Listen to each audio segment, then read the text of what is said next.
Welcome to another episode of the Stories to Remember.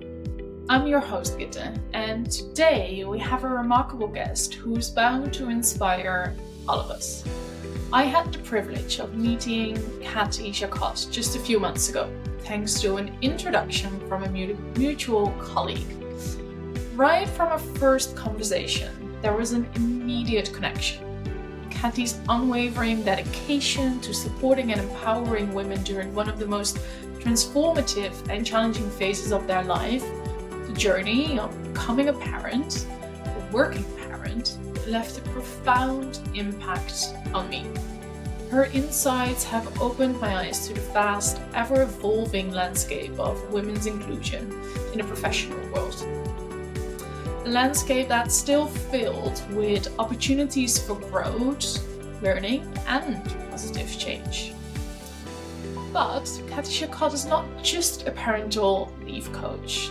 As if that's not enough, she's also a women inclusion advocate, an ICF certified professional, an all-around kind and inspiring human being, and founder of Gaindea. In today's episode, we delve deep into her personal life, her experiences, her journey of becoming an entrepreneur and a business owner, her mission, and the incredible work she does through Gaindea. Be prepared to be inspired, enlightened, and motivated by Cathy's journey and her invaluable insights. So, without further ado, let's dive into this enriching conversation. Well, welcome, Cathy, on the Stories to Remember podcast. I always like to kind of start with learning a little bit more about your story and what it brought you to the life you're living now, just so everyone that is listening gets a bit of a feel of who you are too. So yeah, I would hand it over to you for you to introduce yourself a little. Well, thanks so much for having me. First of all, it feels like an honor to be one of the first guests of the podcast. So my story, where do I start, right? How do you go into a life story and narrow it down to a few seconds or a few minutes? I guess maybe where I should start is that I come from multicultural background. My dad is French, my mom is from Senegal. I grew up in France, and when I was 11 years old, we moved to Morocco, which was, a completely different experience for me. Then I moved back to Paris to finish my studies, and I started working in the corporate world, different roles. And then back in 2013, I landed my dream job at my dream company and moved to a different country. And that was a completely new one. So I moved to Dublin, Ireland. Wow. And while this was an amazing experience from a learning point of view, something quite life-altering happened to me after a couple of years. As I said, I was working in my dream job, dream company, got promoted pretty quickly after 15 months. And a couple of months after my promotion, I experienced severe depression. So I had to go into hospital. I stayed there for a few weeks. And then a few weeks after that, I had to reintegrate my job and my role. And while I had a very supportive set of colleagues, I had an amazing manager who helped me to sort of progressively get back into my job.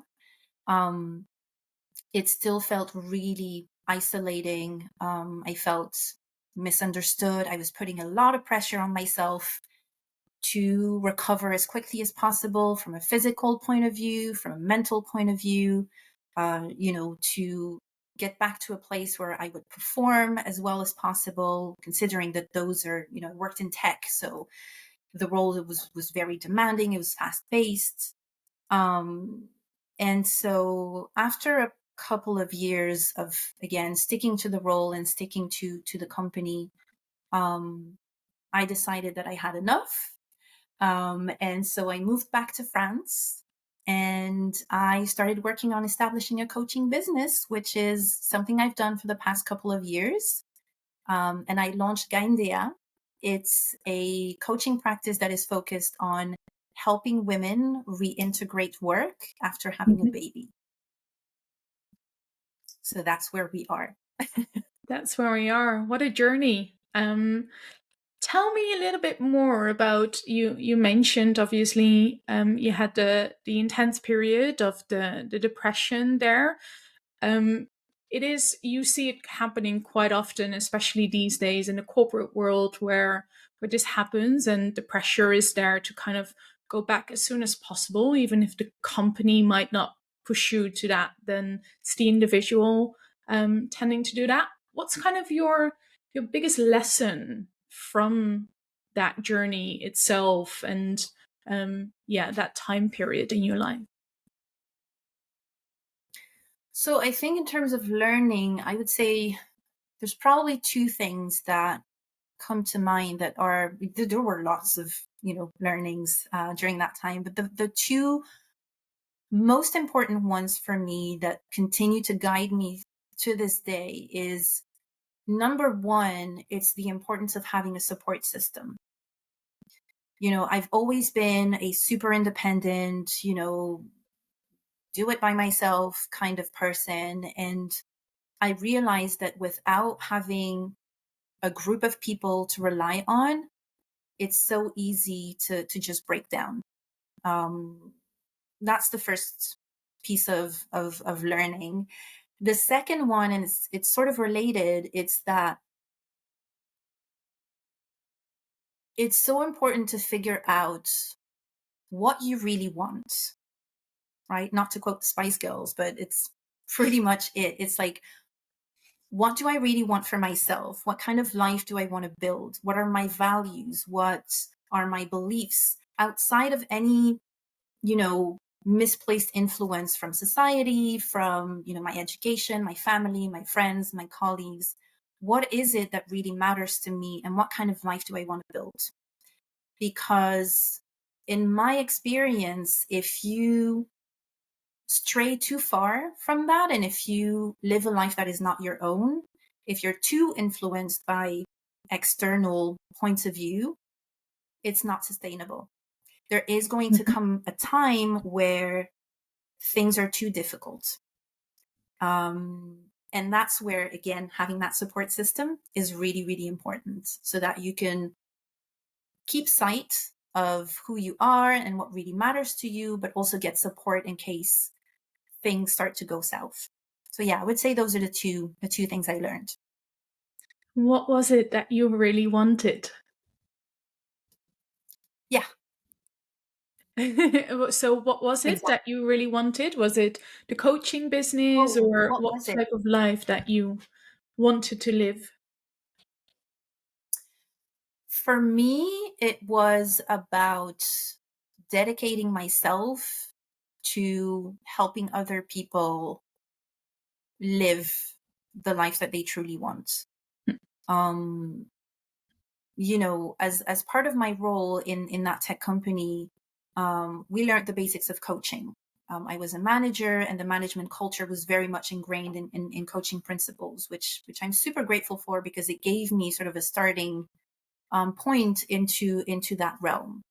And I realized looking back that where I most enjoyed my job and most enjoyed spending time and energy was in coaching my teams, not necessarily on, very tactical business related issues, but more on, where do you want to get to from a career point of view? Where do you want to get to from a self-development point of view as well? And, what are the limiting beliefs that you bring into work every day that we can tackle together? And so I think that's where I realized that even though, you know, I was in a really good company, amazing benefits and all of these things. And I was successful by all the measures that you usually hear in society, good job, international travels, and, lots of money and benefits and all of that. I didn't feel fulfilled in my role and I didn't feel happy. So again, I think the thing that I want to this day is to help as many people figure out what they want and make sure that they can get to that vision or as close as possible to that vision. I love that. And I like to hear as well, I think a lot of entrepreneurs might choose to become a business owner because they did not like what they were doing from a job in general. They feel stuck or they didn't like the company where they were working. And with you, it's actually kind of the opposite, or at least it sounds like it, where you did enjoy the company and you did like being a manager, but at the same time there was just that one thing that was missing that was bigger maybe than all of it. um Yeah, absolutely. so that obviously led to you starting your own business, complete career change in a completely different industry as well. Tell us a little bit more about that change and what you do exactly right now. So, as I said, I was fortunate enough to work at a company where, as a manager, the approach was very much rooted in, coaching people and helping them figure things out on their own rather than, micromanaging or telling people how to do things. And so that gave me a taste for coaching and the principles of it. And so a couple of years ago, I got my coaching certification to make sure, that the skills that I had gained were legitimately recognized across the globe. So I'm an ICF certified coach.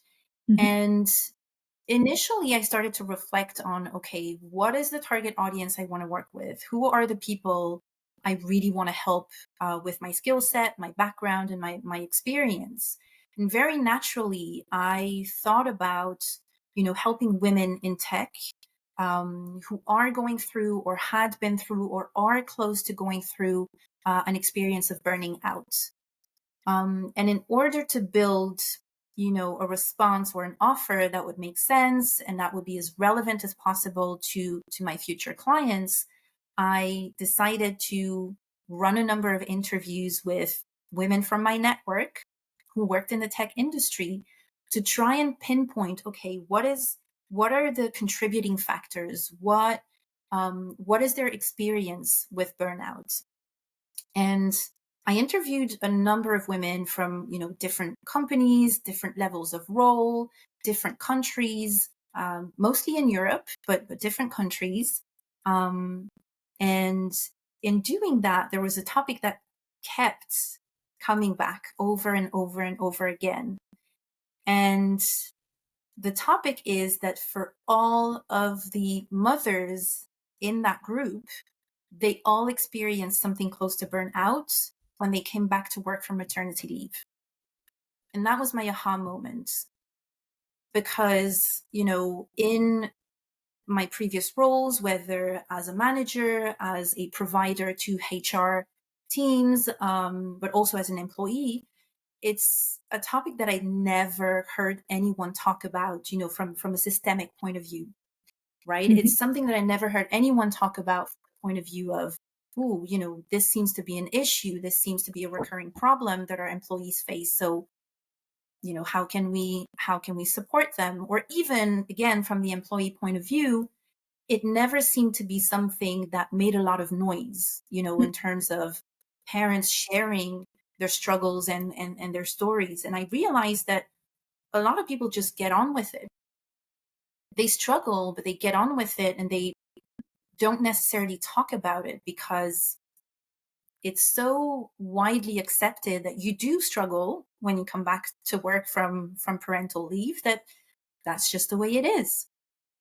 And when I started looking into it, I realized how much of a women's empowerment this issue really was, in the Mhm. sense that, the proportion of women who leave the workforce, either the full-time workforce, meaning that they start to work part-time, or the workforce altogether, was overwhelming. I think it's 2 in 3 women end up, just reducing the number of hours or leaving the workforce altogether after 2 years of having a child.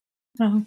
And so when you keep hearing, particularly in the tech industry, how important it is to, you know, work on diversity to make sure that we achieve gender balance, and particularly at the higher levels of leadership in those organizations, yet that issue isn't talked about, I thought, this seems ludicrous to me. We talk a lot about giving women the skills that they need to become leaders. We talk a lot about, hiring more women in STEM, giving them training, helping them with confidence. And I think all of that is absolutely amazing. But my core belief and my core learning from all of those interviews that I did and from my work with clients since then is that until we fix the issue of how we treat women, parents in general, because men are affected too now, but how we treat women in the workplace after they've had a baby, until we fix that, we will never get to gender equality in the workplace. It's not going to happen. And so that's why I'm super, super bent and super passionate about working on that, both from the perspective of helping women, through that difficult transition, but also making sure that they go back to an environment, to a corporate environment, to a work environment where there is an understanding of their struggles. There is something that is done to support them and to help them go through that transition, so that the burden of change doesn't fall entirely, on their shoulders. So how do we go about that as like business owners, but also as the person who does come back to work? Because it's also about setting boundaries potentially, and Yes. giving your own guidelines as to what is possible. Yeah. How do we go about it? So I think from the business point of view, from the organization's point of view, it is a complex topic, but there are some very simple and accessible things that can be done. The first one, and the one that I talk about most, is the re-onboarding period. If you think about a new joiner, especially in tech, there's a whole program that is usually put in place to help that person integrate the company, the team, and the role. There's an onboarding program, there's a buddy system, there is a ramp-up plan. There are a lot of things that are put in place to set that person up for success in integrating the role and the company. And at the same time, if you look at existing employees, who might go on extended leave, whether that is maternity leave, parental leave, caregiving leave, long-term sick leave, there's usually nothing in place to help them reintegrate work. They're basically usually told, here's your desk, here's your laptop, just get on with it. You know the role. You don't need any training. You don't need any updates on what might have happened, in your absence. And it's very much leaving it to the employee to figure it out for themselves. And I think that's a huge mistake. And it's such an easy fix as well to just use the same principles that companies use for new joiners and to apply them to people who might have been away for a few weeks or a few months. How do you make them feel welcome? How do you celebrate their return to the office? How do you make sure that they're acquainted with how the company might have changed in the meantime? How do you make sure that they have, for example, if they're in sales positions, that they have objectives that reflect their time of ramping up, right? That they're not submitted to or subject to levels of objectives that don't take into consideration the fact that you need to reconnect with your clients, to rebuild your book of business. Those are simple things that I think a lot of companies could do to make a big difference. Then there are, as I said, other ways, such as making sure that managers are trained, managers are aware, that they're conscious of what goes on for their employees that have been away for a while. It's about creating that psychological safety as well, so that these women, these parents that come back, can talk about what they need, can talk about the adjustments that they might need, can talk about the challenges that they face, in a way that is open honest, and constructive. And I think, again, a lot of companies don't have that sense of psychological safety, and a lot of employees don't feel comfortable asking for adjustments. Yeah.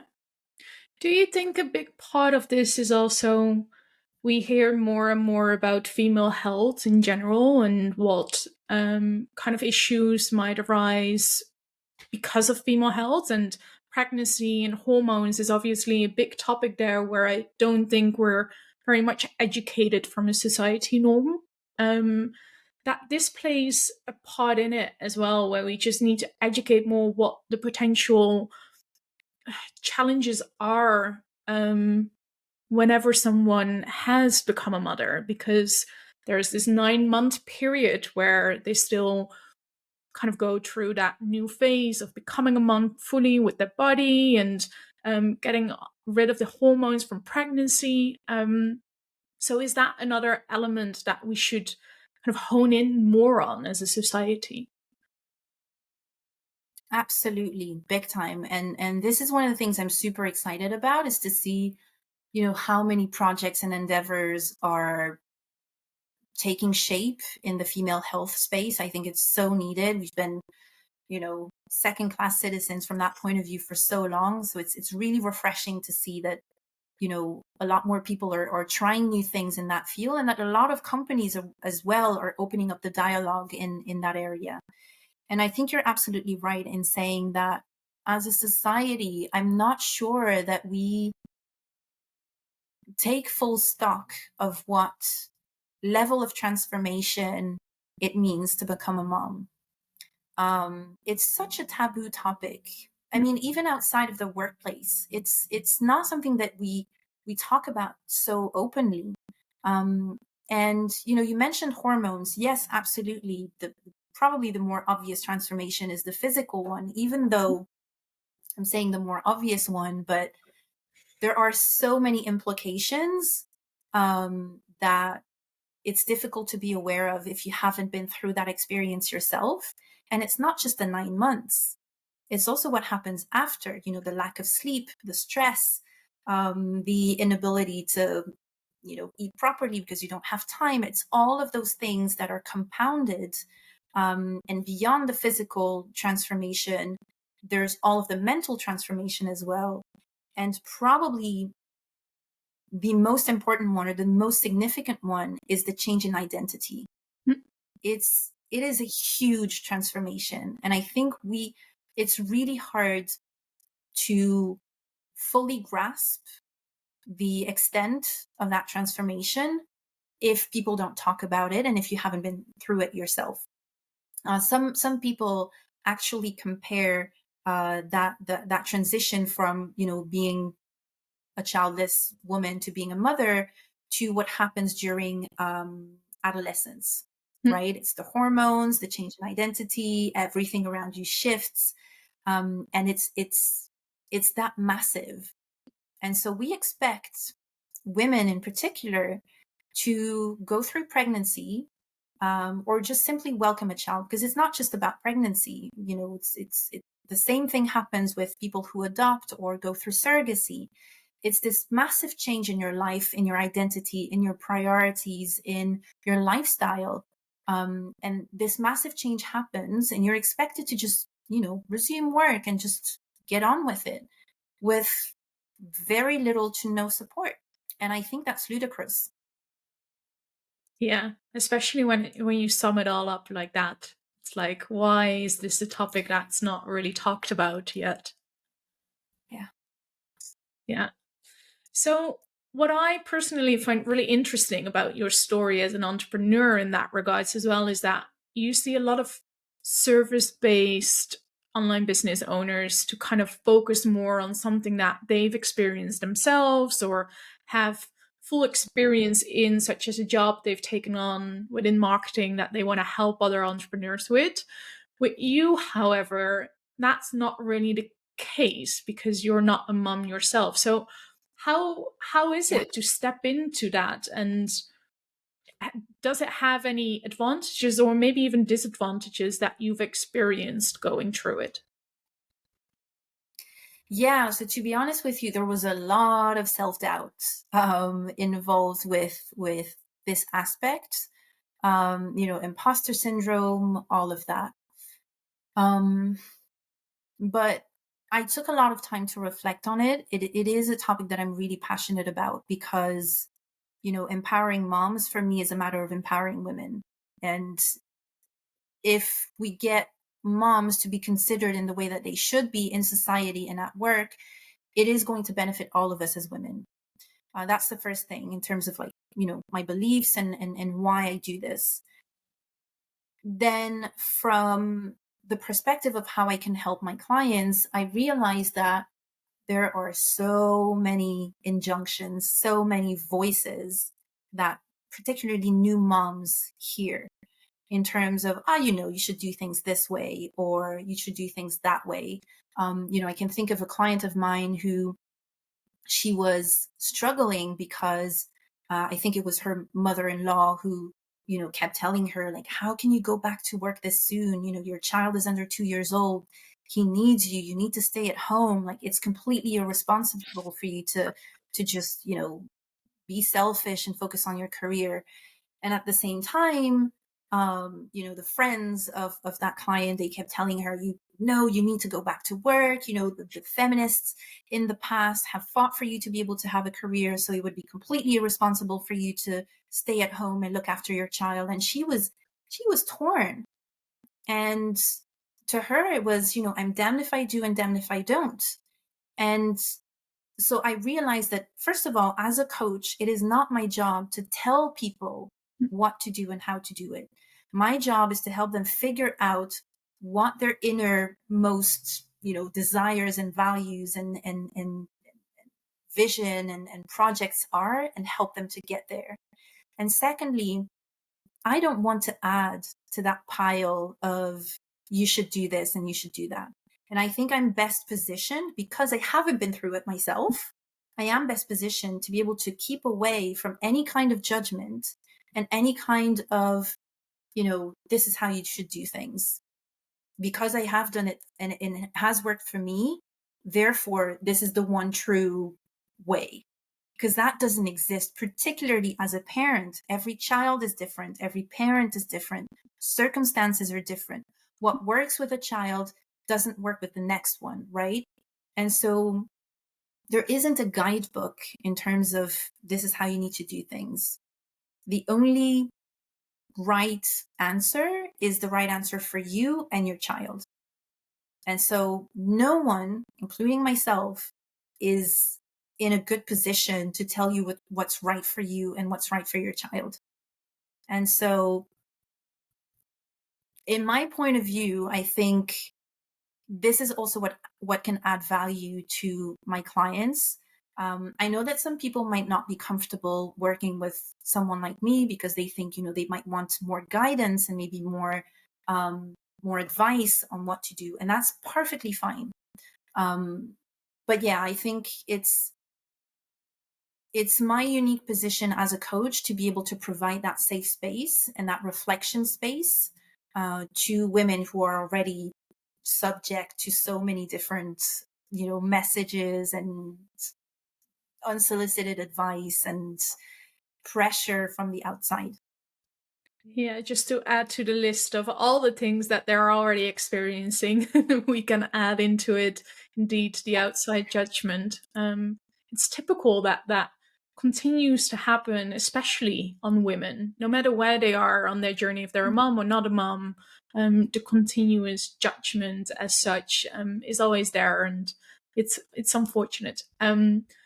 But I do love what you're saying, and I find it so powerful that you actually have the power, because you haven't been through there, to really focus on the person and make them look inside and find their own truths throughout all of this and stand their ground. And I think it's so powerful, not just for them as a mom, but as a person, because when you learn that piece, you learn to listen to yourself throughout, most likely, more areas of your life as well. Yeah, 100%.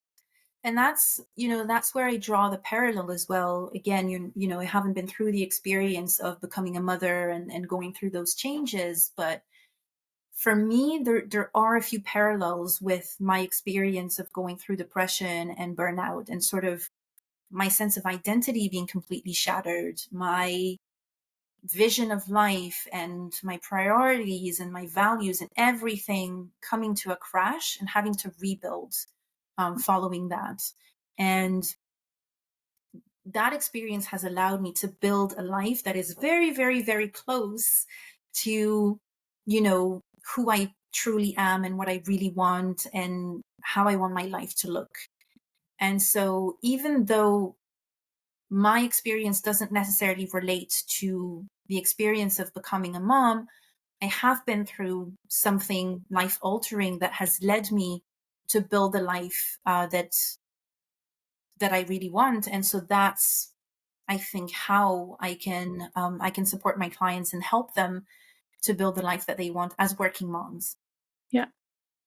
Have you noticed with clients that you work with that they completely change their life's journey as well, so that they do decide of potentially going into starting their own business, or I don't know, working less, or any other element that might have come up throughout the journey of working with you?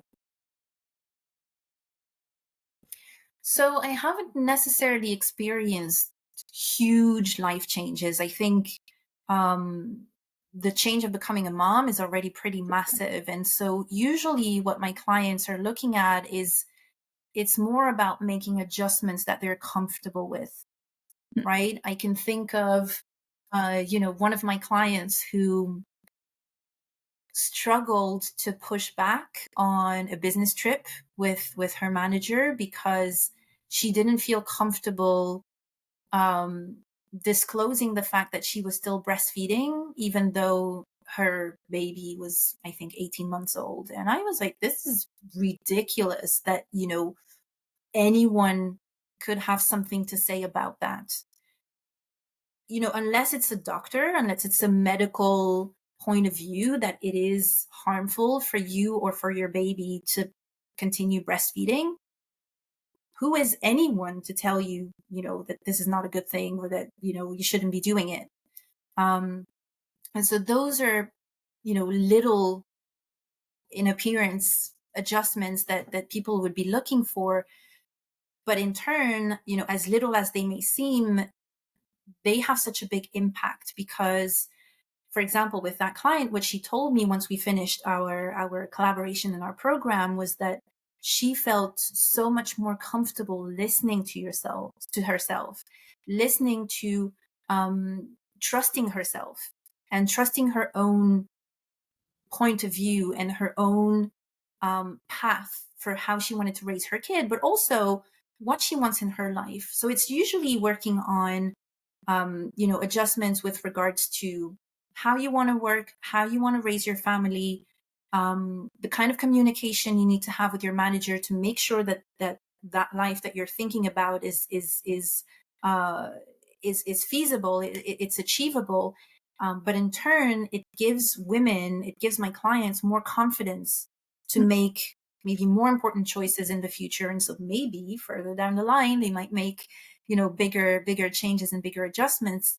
Um, but I think for me, as long as I help them to choose themselves on a daily basis and choose their own well-being and their own family's well-being as a priority, if that's what they want, that's what matters to me. That's Yeah. really where I get my fulfillment, is to make sure that whatever decision they make, that it is a well thought out decision and that it is based on their own set of values and beliefs and their own goals and aspirations. Yeah, I find that so powerful, and it's one of the elements that I tend to align with my clients on as well. Like, what is your values? What do you want? What are your needs?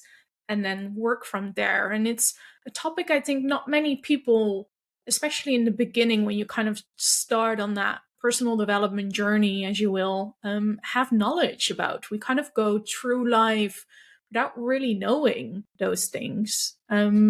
So yeah, I think I always preach that that's the first step to really hone in on and kind of create your awareness if you want to step into making a change somewhere in your life, no matter what area that might be. Have you Yeah, and I seen? think a certain set of conditions are required to get to that point. Like if you think about what happened with COVID, a lot of people got that opportunity to start thinking about, okay, what is my life? What do I want? Because there was such a restriction in terms of how you could use your time that a lot of time was spent reflecting. And I think one of the reasons why a lot of people don't have that opportunity to think about those values and those beliefs and those wants is that it's really hard to take the time and to take the space to think about those things. Yeah, and I also think we're kind of being moved through life through what society, or it depends on how you grow up, but kind of the metrics and the things that society sets up for us. So what I tend to see happening is, Yeah, unless someone has a really um, difficult moment in their life or a challenging moment, or something happens that makes them question things, they don't necessarily ask themselves these questions as such.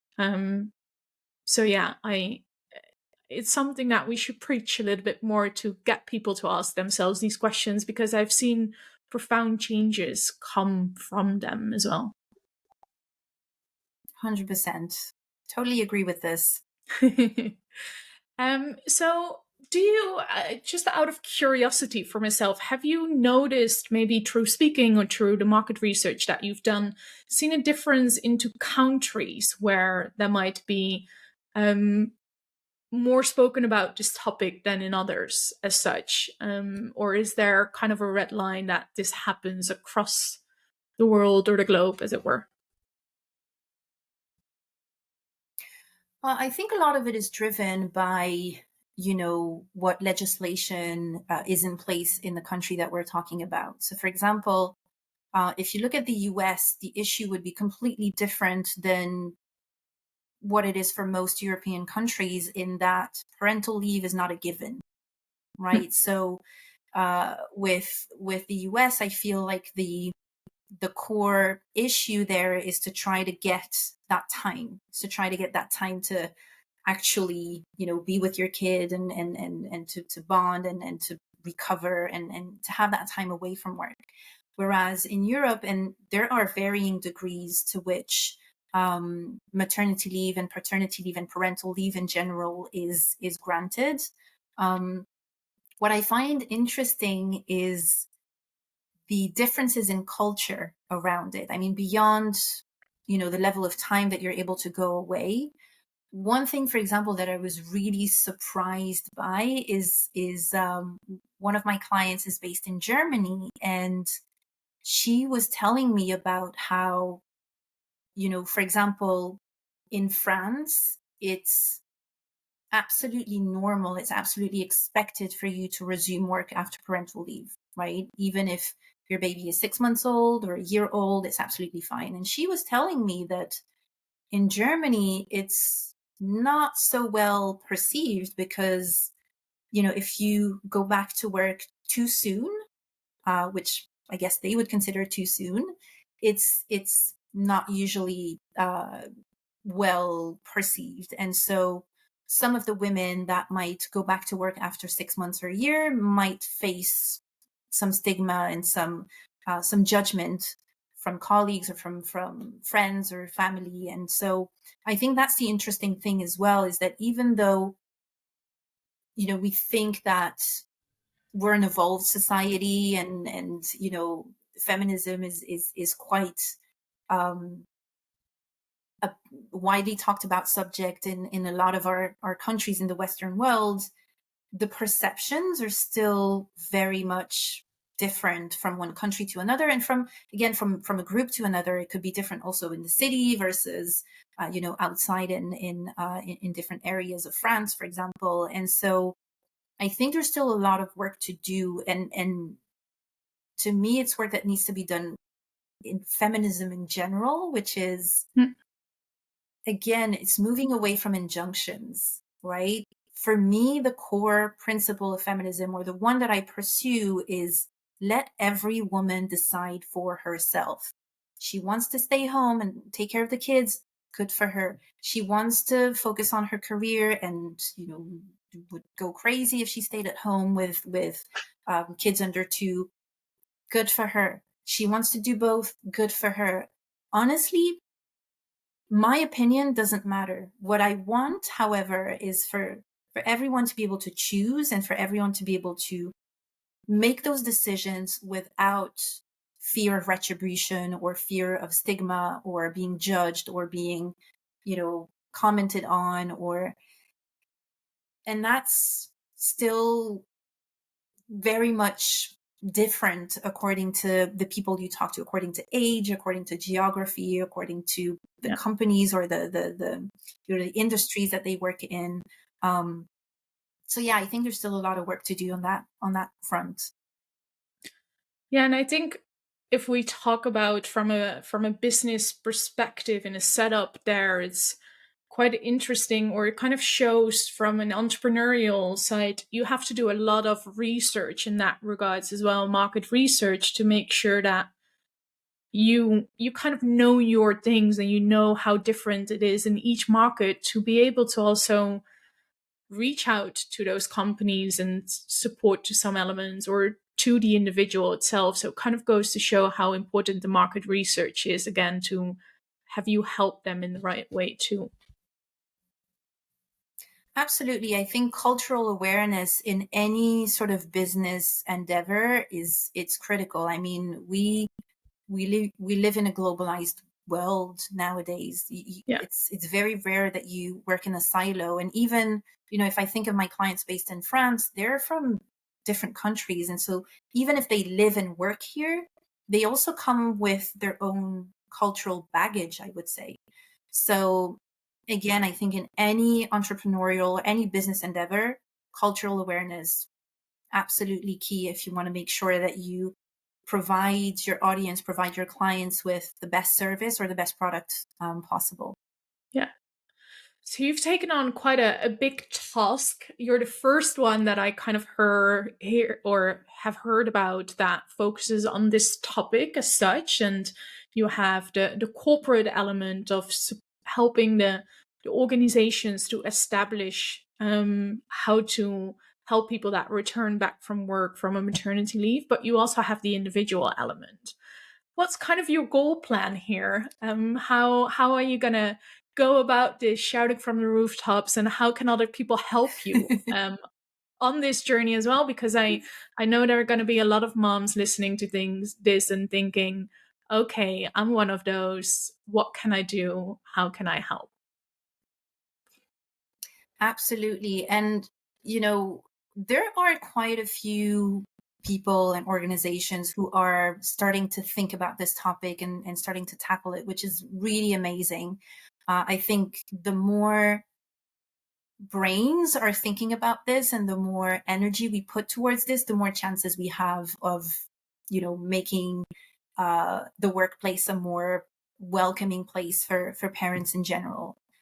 So that's the first thing. I think it's really refreshing to see that. And then secondly, I would say for moms who are listening, I think lend out a hand to the people in your network who are becoming moms. It's one of the things that I'm really surprised by. It feels like, from what my clients tell me, from what my friends tell me, it feels like becoming a mom is a very isolating experience. When I think of my background, as I said earlier in our conversation, I come from a dual culture, and part of my culture is from Senegal, West Africa. And I have spent a lot of time there, especially growing up. I used to spend every summer vacation there, in my grandmother's village, completely immersed in, our tribe's culture. It's a tiny coastal village in Senegal. And what I've observed there, it's so widely different from the way that we approach parenthood in the Western world, in that welcoming children in Senegal, it's a community affair. The responsibility isn't solely on the direct parents, the mom, the dad, etc. When somebody is born, everybody is involved. The whole community is involved in making sure that this new person becomes a fully functioning, a full part of the community. And it's that saying, it takes a village to raise a child. And that's Yeah. really what happens in Senegal. And I'm sure in a lot of other cultures around the globe. But in our Western, individualistic societies, we have completely moved away from that. And I think it's detrimental. It's detrimental to parents, it's detrimental to kids, it's detrimental to society. And so I would say to all the future moms who are listening, and the moms who have a little bit more experience, and just women in general and parents in general, it's to find a way to rebuild that sense of community, helping people who are going through it, if you have been through it yourself, and if you're about to go through it, ask for help, speak up, reach out to people for support. Yeah, I think that would be my take on that. Yeah, I love that. And it's so relevant. We spoke about it slightly earlier in so many areas of life as well. It's the same for any new entrepreneurs, for example, or maybe new people that go to the gym and want to start a healthy life. Like any new journey, we kind of need those people around us to support us moving forward and to hold us, like help us lend a hand whenever we need it. And I think as a society, we're so driven away from that community aspect that it's, in my opinion, one of the biggest things that is going not necessarily wrong, but is the biggest challenge of the community and the society in general right now, that we're all very much on our own, and going away from the community. And you see things happening and being built up again, thankfully. But at the same time, I think we can do a much better job from a face-to-face in real life area. Have you noticed? 100%. And No, go ahead. go ahead, sorry. No, you go. Go ahead. No, I was going to say, and I don't mean to, keep bringing up this difficult experience that we all went through, but it's something that we also observed during COVID, right? The Yep. power of community, and how it is so very important. I mean, we're social animals. We're a Yep. social species. We can't survive on our own. And you're absolutely right in saying that having that sense of community, having a support system, having a group of people that we can rely on varying topics in life is so absolutely critical. And again, particularly when you go through massive transformations such as being an expat, becoming a mom, Yep. starting your business, starting a new job, going through grief. All of those are moments where community is absolutely key. Yeah. Yeah, and there is, I think Simon Sinek was the one that mentioned that there's kind of a loneliness pandemic going on at the moment, which unfortunately increases the number of people feeling depressed and not feeling their best selves. And you're right in saying that the community element is something that can bring that back and can make people feel like they belong again, which is such an important element for so many things in our lives. It's why if you look at the blue Yeah, zone 100%. in Italy and France, I believe, the blue zone is kind of called that area where people are getting the oldest, and living the longest. And they've done a research there into understanding what elements were of particular reason that they did live the longest. And it wasn't the food, it wasn't the working out, it was basically the social community. Like ate pasta at night and drank wine together, and they would bring bread in the morning to each other and just have a cup of coffee or tea. And yeah, I think it is something that is, I've personally noticed as well, is such a good boost to your day if you have those people around you to do that with, and the right people as well. I think that's important to say too. The ones that do support you and the ones that do want to see you win, is it's good to have alongside Absolutely. you. Yes. It's critical, and I think, as you've said, a lot of effort should be put into, you know, um, picking the right people, right? Building that support system, and making sure that it's composed of people who really get you, who have your best interests at heart, and who will support you through thick and thin. I think it's one of the biggest things, and one of the most important endeavors in life. Yeah.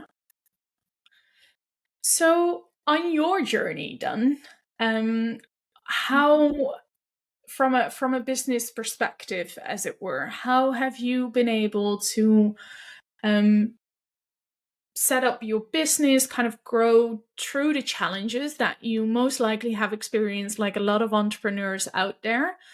How do you make sure that you stay yourself and your authentic self, and that you keep aligning it to your values and your wants and your needs? Because that's an area I see a lot of entrepreneurs struggle in, because even there's a lot of judgment and a lot of hearsay of what needs to happen, to build a profitable business or to be successful as such. How do you deal with those things, and how do you stay true to what you want as well? I think it's a balancing exercise, and at the risk of being repetitive, community is key.